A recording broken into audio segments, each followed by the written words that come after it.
Hello all, I'm Stacy the Black Feather Intuitive, and welcome to Divinely Decked, Tarot and Oracle reading reviews done Stacy style. And forgive me, it's the first day with my new tongue. Apparently I cannot speak. Today I'm really excited to be connecting with you guys as part of my Black Feather Couture Divining a VIP Life series to unbox the Galactic Star Tarot by Alexandra Hanley and Pamela Chen. And I know this has been out for a little while, and there are probably 1,000,001 other reviews out there on this deck. I happened to find it while I was scrolling through some of my kind of Amazon stuff, and it just happened to pop up. You know how Amazon always makes you suggestions on what you might like. And I love galactic type stuff. I love cosmic energy and, sort of the sci-fi stuff. So when this popped up, I definitely put it on in my wish list. And the other day they had a little sale going on, and I thought, okay, I picked up another deck. I picked up the Marchetti Tarot at the same time as I got this Galactic Star Tarot. So let's dive in and check it out and see what it's all about. First of all, it's a really solid box. I'm absolutely loving that. It's a Hay House deck. And I'm going to be honest with you, I have a lot of Hay House decks, but it has been a while since I actually purchased one. I think the last one I got was Lisa Lister Oracle. I can't remember the last time I bought a tarot deck from Hay House. So this is kind of exciting. And I'm looking forward to seeing what quality of the cardstock there is. It says it's a 78 card deck and guidebook. First of all, I just love the imagery on the box. I love this blue, this sort of midnight blue, again, that galactic energy. I don't know if you can see this, but there is holographic energy in the writing of that galactic star. Here's the side. Here's the back. So even just seeing how some of the color is predicted here in these cards and depicted in these cards, I'm excited. It talks about here, in Galactic Star Tarot, you'll meet the Lyrans of the Wands, the Pleiadians of the Cups, the Syrians of the Swords, and the Arcturians of the Discs, star beings who've sworn to protect and support you and all other humans and starseeds on Earth. Lushly detailed paintings take you across the Milky Way galaxy, from Area 51 on Earth to royal courts held upon starships and everywhere in between. Well, you had me at Starseed. So let's see what's coming up here. Well, first of all, we've got like a really huge book. Nice and thick, good quality, very Hay House. They've got everything listed, it looks like, in alphabetical order, which is great, or I should say the order of the system. Not all decks do that. It drives me nuts when you have to constantly go to the table of contents to find out your message. But that's often with Oracle decks these days, not so much with tarot. So it's got some interesting information here. It's talking about soul contracts, star seeds, your cosmic journey, and how to use this deck. So, if you've heard the word starseed, but you don't know much about it and you're wondering, how that applies to you or if it applies to you, I feel like maybe there's some information here. It tells you how to use the deck, gives you a couple of simple spreads, it looks like here, nothing overly complicated. And then they go with each of the decks. Now, there's no picture of the cards with the meanings. But the written, the font is bigger, which I really like. You don't have to have a magnifying glass in order to read it. And it goes through the suits, the discs, and then it just talks about the authors, the author and the artist, the creators. All right. Oh, and yay, it has a band rather than the plastic. I have a thing about card decks that have the plastic wrap around it, because if you're opening it, you could damage the cards, with your knife. So you've got to be extra careful of that. Here we have manifest your most magical star aligned life. I like that imagery. It looks like there's some Egyptian in here. I'm all about my Egyptian imagery. All right, let's check this out. Here's the back of the card deck. Oh, it's a really nice cardstock. Thicker than the US Games. a really nice size, traditional tarot size for a Rider-Waite-Smith tarot. It's definitely reversible here. Loving the colors. It's almost like a nebula, galaxy kind of energy and frequency. And I'm noticing here that they are not starting with the Fool or the Four of Cups. So they're starting actually with the Four of Cups rather than the Fool, or a different suit. So we're just gonna kind of see how it all goes. Here we have the Four of Cups, and I like that there's a little alien here depicted on her laptop. She's listening to stuff. She's blowing some bubble gum. She's kind of in her zone, and maybe she's not paying attention to all the beauty that is around her. But she's obviously taken the time to set up the beauty around her. So that's kind of interesting. Five of Cups here. Yeah, she's in grief. She's seeking something. It's almost like she's blinded by her grief. She's seeking something in her hand over here, but she's not actually looking where she's seeking. She's focused on the spilled milk. She's focused on what has passed. And there's a starship flying by in the distance. And there are two filled cups in the background here, filled with some delicious purple stuff that matches her hair. I like that. She and I have similar taste in hair. Six of Cups. So again, depicted by youthful energies. They're play pretend. She's a princess and he is an astronaut. Coming in here, there's an alien doll, a little alien ship that's buzzing around here. And then we've got, sort of the traditional house in the background. Seven of Cups, student, studying, thinking about what to write. And I feel like there's much option. There's much choice here. He's a little bit in the clouds about it. Eight of Cups, walking away. She's leaving the car behind. Is she leaving it behind because it ran out of gas? Is she leaving it behind because where she's going, she wants to have that full experience? She just wants to walk there. Is there someone that has decided, they don't want to take the journey with her? She's just being dropped off to go and have this adventure. It's kind of interesting. Nine of Cups. Oh, look at her. She's so happy. Chest is open. She's receiving energy into her heart space. There's this beautiful well of water that she's able to access. Notes are hanging from the tree. Maybe they're dream catchers. All of the cups available here. It feels sacred, almost ritualistic. Here's a 10 of Cups. So again, we're seeing, an ideal potential of what can become, what is available. We've got a little picnic here. Kids are playing. This feels very Earth-like, and yet I want to say the rainbow has been created by some kind of flying craft. Here we have the Page of Cups, a very youthful young girl dressed up in a spacesuit, and her fish is black. She's got a black fish and a white fish here. So working with the extremes to create something new. And she's on a little hover scooter thing. Knight of Cups. In his cup, there is the rose, and it is full of energy. I certainly wouldn't mind. He's a little Thor-like here, too. I wouldn't mind receiving an energy cup like that. Queen of Cups. She's got the world in her cup. She's working with the world, so the mistress of the world.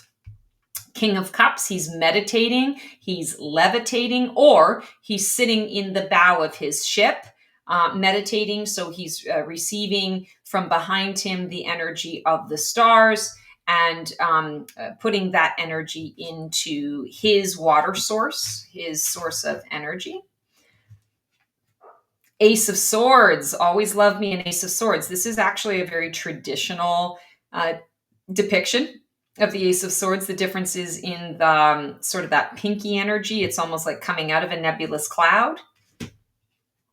Two of Swords. Oh, very Star Wars-like. I almost want to say this feels like wands, like the lightsabers. But it is swords, Two of Swords. And it's interesting, her arms are crossed, which is creating the swords going out. But if her arms weren't crossed and she was just holding them together, I feel like the swords would come together. So maybe there's a decision around having to break something apart or break something up in order to process it or to use it. Here's an interesting Three of Swords. This puts me in mind of like a dragon heart. I don't know why. Maybe it's kind of a green and scaly, but you also have the pinky red energy of the heart. Maybe this is an otherworldly heart. And the swords are green. So maybe these swords are actually healing the heart. They might have hurt at first, if you get hurt, you're a bear with a sore paw. It hurts at first when somebody pulls back the bloody material that's stuck to the wound. But once you remove that and you're able to clean the wound and dress it with something that's not going to stick, you feel a lot better. So I feel like that Three of Swords is almost like the swords are healing it. Four of Swords. This is kind of interesting. It's like someone in stasis. Being in stasis. And I almost like this because, I love the Four of Swords for what it represents, is that calm, truce, peace, rest, taking a bit of a break. But I also feel like when we're in stasis, we're not even like dreaming. We're not having any kind of experience at all. It's almost like it pauses life and you get from point A to point B. And then you wake up and you start your life as though nothing has transpired. I think that's kind of an interesting approach. If I got that in a reading, I would take that as a very interesting approach to whatever my situation was. Five of Swords here. So this is typically a card of conflict. We are seeing two people heading back. I want to say this may have been a first contact gone wrong, and I'm hearing maybe a little quick to judgment transpiring when I'm looking at this. Feeling like it's more important to have the swords than it is to have the communication. So that's kind of interesting. Six of Swords, moving on to calmer shores, support and grace. There is a being, a humanoid being that is taking, well, we don't know for sure, but maybe taking humans across a lake that they don't know about, a body of water that they don't know about. And we don't always have to be afraid of things that are new to us, things that we don't know. Not everyone is an enemy. Not everyone is out to get us. Here's a beautiful Seven of Swords. Aw, the little cow is being abducted, going to the mothership for a little visit. So, integrity, strategy, maybe some dishonesty going on here. I feel like things going missing. It's magnetic. Something around you is magnetic, and it's taking things. You want to pay attention to your frequency around this. What frequency are you connecting with? Because you're attracting all sorts of things, and maybe that's not what you want to attract, is what I get from that card. Here's the Eight of Swords. I always love this card. It's entrapment, but on the other side of that entrapment is liberation. And she looks, she's so pale and she's so sort of plain, like the clothes that she's wearing are the same color almost as her skin. It's like she's invisible. It's like she's fading away. And I feel like with this Eight of Swords, it's an invitation for her to make a choice to choose life. I can come back from this. I can choose life. I can choose color. I can choose expression and experience, or I can choose to remain invisible, blending into the wall, so to speak. I feel like the liberation is in choosing life. Here's the Nine of Swords. So again, she's waking up from a nightmare, still feeling trapped in the energy of that nightmare energy. She's got her phone there. She's got a little kind of a psychedelic dog, a little alien pooch that is wanting to offer her comfort. She's got a plaque on the wall here. The truth is out there. Trust the process. So get out of your head, trust that everything is going all right, and lean into the support that is available to you. Here we have the Ten of Swords. And what's interesting about this is, yes, she's in the traditional pose, kind of like stick a fork in me, I'm done. All these swords are, they've bled me dry, but she's not dead. She's looking up at this ship that's coming and she's saying, oh, I thought everything was over. I thought everything was done. I thought I was ruined, but here's another opportunity that's coming my way. And that's really what tens are all about. New beginnings based on an already established foundation. Page of Swords here is a little blue alien. He is so cute. I feel like it's a he. It could be a she, they. I love the pinkish blue kind of hummingbirds. They're a little bit bigger than the hummingbirds we know about, but it feels like they're hummingbirds coming off of the ocean. That's kind of cool. Page of Swords for me is always a card of curiosity. Knight of Swords coming in, swooping in to save the day. Queen of Swords. Here's our boundaried lady. And she's got her eyes closed. She's working her magic here. She's connecting to the power that is within her. King of Swords. Loving this. He's got his little dog companion. It's like a robot dog. He looks like a guy you do not want to mess with. This definitely is a guy that's going to have the last word. And he forges his sword every single day. It's like he sharpens and forges his sword every day. You don't want to mess with him. Ace of Discs. So discs, I believe, are pentacles here in this deck. And I love that it is a diamond. It is a crystal. That is just super cool. Two of Discs, we have that Two of Pentacles energy, right? She's balancing on one foot. She's very happy and very content. There's a beautiful dolphin that should be in the ocean. The dolphin is diving a big dive out of the ocean, almost flying in the air. And then, supposedly going to go back into the ocean as it stands. It looks like the dolphin is even bigger than the ship itself. So there's a lot of otherworldly stuff that's happening when we're talking about resource and balance here. The Three of Discs is collaboration. Definitely a lot of collaboration here. I love the pyramids.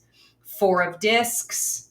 What's interesting about this depiction is when we think of the Four of Discs, it's often like protection, hoarding things, greedy. That's not what is being shown here at all. This actually feels a little more like a Three of Cups kind of energy. You've got four women and they are celebrating. They're creating music. They're happy to be in each other's energy and in each other's spaces. I don't know that there's one guiding them or if they're just all coming together and having a lot of fun. I like this depiction because rather than greed, it symbolizes sort of a generosity of spirit coming together to support each other. Five of Discs, Five of Pentacles. We have kind of a Virgin Mary sort of figure here in the background, and you've got a traditional approach to this card. Someone who's on crutches, another man who's walking with him. He looks a little like out of time. And he looks, more modern, and she looks very out of time. That's what I keep feeling around this. Is it's connected to time. The messaging would be around timing, or where are you getting stuck? Where in time on the timeline are you getting stuck? A Six of Discs, so generosity, investment, giving, and receiving. So interesting that the Four of Discs is a generosity of spirit, and the Six of Discs is that generosity of the physical. Seven of Discs, so this is reaping the harvest, right? Reaping rewards of the harvest that's coming up and coming through. Eight of Discs, the work and effort that goes into mastering your path, higher learning, higher education. We've got a little alien figurine here who I want to say is her inspiration for all of these little experiments that she's creating. Here we have the Nine of Discs. I love that it's a green parrot. She's standing there. She doesn't necessarily look happy or in gratitude, but there's a lot that she's got around her. And I feel like the parrot maybe is giving her a message about, hey, take a look around, because there are other places to see, and you'll miss this when you get on the ship and you see other sites. You'll miss this. So don't miss this. Take time now. 10 of Discs, 10 of Pentacles. Again, depicted as the ancestry, the legacy, the family energy that's coming up and coming through. Here is our Page of Discs. Again, a shorter, smaller alien, looks to me a little more childlike in nature. Might not be. Because it's an alien, so I don't know, but it feels childlike to me in nature. Knight of Discs, riding kind of a hybrid fox energy. I really like that. That depiction there feels strong. This feels very strong. The Queen of Discs, She's pretty confident. She's not necessarily happy and smiling, but maybe she doesn't need to because maybe she's using her third eye to project resource, to manifest resource. King of Discs. Now he looks a little happier and a little more relaxed. He's dressed all in white. She's in white too, but somehow this stands out a little bit more. Maybe this is softer because it's a softer material. But this stands out more. I'm thinking Elvis, right? A little Elvis energy going on here. King of Discs. That's so funny. Here we have the Fool card. Interesting. The yellows and the greens representing earthly energy, earth-based energy. And spirit is represented through pink.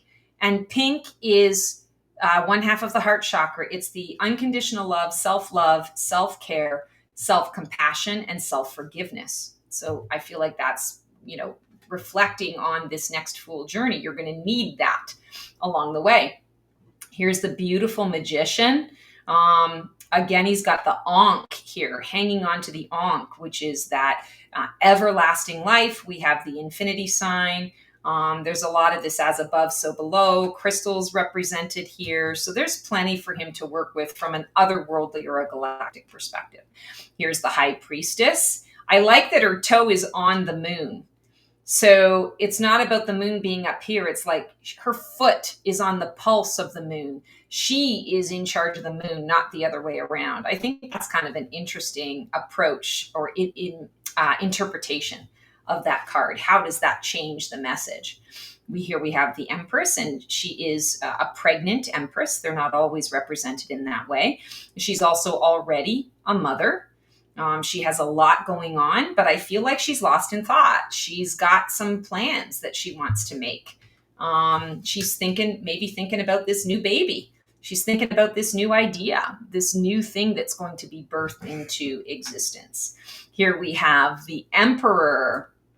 And the Emperor also looks very serious. He's determined. He's focused. He's got his eye on the prize. Here we have the Hierophant. Oh, full on. Reminds me of one of the first season. I think it was a season 1 episode, or it might have been the first.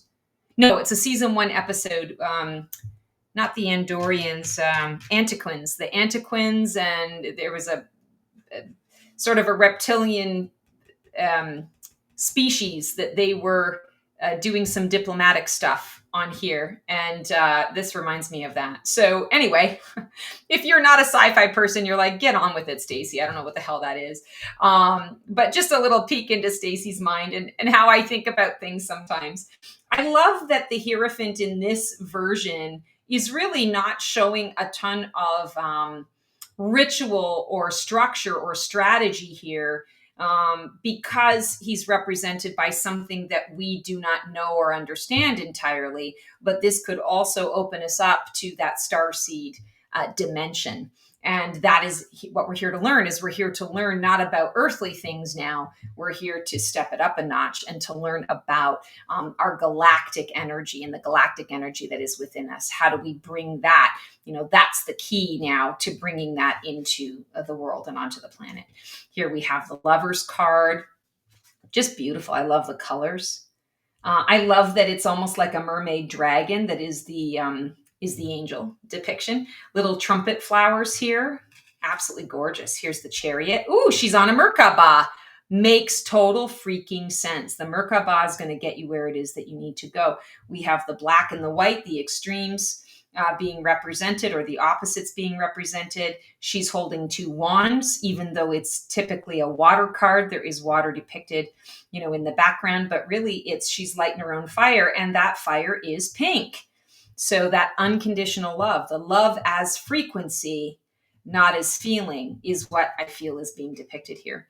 Here's the Strength card. Oh, her familial is a dragon.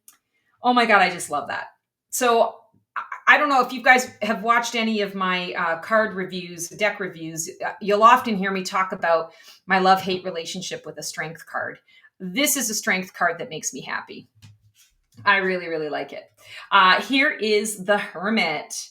And I love that he is holding the star in his hand. The star is his lantern. And yes, it's often depicted as a star in the lantern. The star is the star card and all of that kind of stuff. But this is like him, like standing on the moon, looking at the earth, and he's got a star in his hand. I just think that's the coolest thing. I love that. And he's a little bit green. Wheel of Fortune, a traditional kind of depiction of the Wheel of Fortune. I love the Egyptian feeling here, with the characters within it, but basically, what you might expect with a Wheel of Fortune card. Here we have the Justice card. I love all the flowy stuff. That's depicting the wind, the air, the movement, the clarity, clearing things out so that all that remains is the clarity. Here we have the Hanged Man, or the Hanged One. So we've got an alien who's just kind of chilling. And I get the impression here that, like, this is just how he sleeps. Like, this is his normal. That's kind of the energy of what I get here is, he's just resting. He's resting up. He's doing what he needs to do. He's tired of living with all the humans who sleep in their bed and eat all their comfy, cushy things. He's like, this room is mine. I get to create it for my own. Thinking, again, another Star Trek reference, Deep Space Nine, Odo. He used to go into sort of a liquid form or a gelatinous form, and you see his apartments, are a little bit sparse at first, and then he starts to experiment and explore with different things, and it's built for him. It's made for him. I think that's so cool. Here we have the Death card. This is really interesting. So it's like a black hole. It's like watching the death of a star. There's major shift and change that's occurring, and these three individuals have a front row seat to watching the death of the star and what that's going to birth on the other side of it. Inevitable change. Wow, big change as well. Here's the Temperance card, and interesting, no wings here. She's got these energy tubules that attach her to components. Like I'm thinking, like oxygen, like she's receiving oxygen through these tubes. But who knows whether she needs oxygen or not, because she's a beautiful alien. What's interesting here is we've got 1.14. So Temperance is the number 14, which is a 5 shift change transformation. But here they're representing 114. I'm not sure exactly what that symbolizes or means, but I feel like it means something. So that actually numerologically breaks down into a 6. And Temperance could be, it is balance, tolerance, and alignment. It could also be that alignment energy, which is the 6. So maybe that's where that is coming from. The Devil.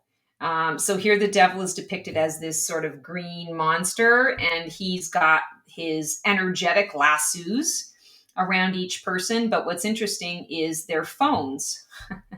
So it's like we are trapped by our phones. We are trapped by our technology. It keeps us small. It keeps us from living life and experiencing what else is around. Look at that beautiful nebula. They could be doing that, but instead they're focusing on, these smaller, these phones, the technology. Here's the Tower. So either this is, a rocket or a falling star that has come through and hit this tower. And it looks like it's coming from the Earth or from a planet, and it's gotten too high. It's gotten too big for its britches. It can no longer support and sustain itself. And so that is the reason why it's coming down. Something new has to take its place. Here's a beautiful star card. And I love that the water she's sort of stepping into is green water. And I love the reflection of the star in the green energy and the little differences in the green, teal and green. Again, a lot of pink being represented here. She's wearing yellow to tie in that star energy, her home frequency, her home energy. And there's some kind of creature I feel here that is taking care of her, looking on. Here we've got the moon, a very traditional depiction of the moon walking into a portal. Here we have the sun with a little alien child. Interesting that not all of the sunflowers are behaving in a heliotropic way. You've got this one and this one that are actually turned towards each other. The rest of them are all uniform, but you've got these two that are shifting up. Maybe they are shifting because of his influence. He brings his own sunlight to the dynamic. Oh, I love this judgment card. First of all, I just love the colors. The colors are just breathtaking. Secondly, I love that the angel of the tree, or coming from the tree, is calling out to the souls to say it's time. The tree has grown back. There's enough nutrition, enough nourishment for you here. Let's get this party started. Here's the world card. Oh, 42. Interesting. So I'll probably have to read up on that, but there are stars here that are mapping out the number 4 and 2. And the world card is 21, so it breaks down into a 3. So I'm not sure what that 42 is. 42 breaks down into a 6. 4 is foundation, the manifestation of what we're creating. 2, partnership, pairing, union, duality. And when we break it down further, it's okay, there's new foundation that's being established in order for this partnership to grow. And then you get the alignment, you get the acceptance, you get the balance around what is transpiring. You have a new plan to follow. So I love that this baby being is staring into the eyes of Gaia, staring into the eyes of the world. That's really cool. I'm surprised they went with the world and not the universe here too, because it's a galactic card. So that's kind of cool. Here we have the Ace of Wands, absolutely gorgeous. I love the colors of the crystal here. I love the desert feel. I'm living in the desert now and I'm so happy. So I resonate with that. Here's our beautiful 2 of Wands, the direction that we're going. You know, she's got kind of a little map in her hands and all of a sudden she's like, ooh, my ship has come in. Oh my goodness, I wasn't expecting it to arrive so quickly. Now I'm really excited for the journey I'm about to take. Here's our 3 of Wands. Oh, how interesting. So she's got rain boots and a raincoat on. She is fully prepared for whatever is coming her way. She's going to the JFK International Airport. So this is definitely a futuristic version of New York. We have the starships are flying. That is our plane. And we've got this big replica of the globe, of the world at large. And interestingly enough, I'm only seeing Australia here represented. I don't know if maybe the people are Australian who created the deck, but that's fantastic. And she's going down the road. She's ready. She's got a scroll in one hand. She's got the wand in the other, and she is ready to go. And the wands are depicted here by the Lyrans. I'm seeing all the lion faces, the lion heads. So that's kind of interesting.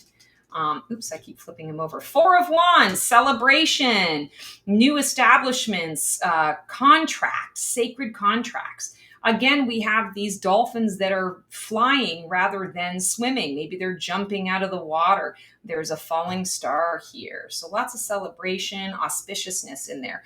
5 of Wands, distraction, focus, scattered energy. They're all trying to do their own thing, rather than coming together and sticking to a path. And he's saying, hey, I'm here. You know, like you're paying attention to all each other here, but I'm here. I'm the reason that you're needing to come here. 6 of Wands, that victory energy. So again, we have the Lyran or the Lyran lion that is here with another figure showing up, different colors represented in the wands energy. They're in a ship. There's a house nearby. You know, it kind of feels like visitation, you know, first contact. 7 of Wands, doing your calisthenics, practicing for what is to come is what I'm hearing with that. 8 of Wands. So this is a swift release. People coming to us, information coming to you, not going away from you, coming to you. 9 of Wands. This is usually a card of control, resilience. It can represent exhaustion. I feel like he's just kind of staking his ground. He's saying, I've been here for a really long time. You're welcome to come and stay for a while, but understand this is mine. This is my territory. You know, me and my people, this is where we are. 10 of Wands. Interesting. Rewards and the burdens that go with it. So she's coming off this ship with all this new information, and she's hoping like hell she's not going to forget what it all is, but she's kind of blown away. She's pretty overwhelmed with what's going on, and she knows she's got to pass on the information. So what does she do? That makes me laugh. Here's our Page of Wands. So again, we have another cat-like being looking up at the sky. Knight of Wands. Here we have a beautiful dragon, and we've got the Egyptian energy. The Sphinx is alive. All of the constellations in the sky. Queen of Wands. Wow.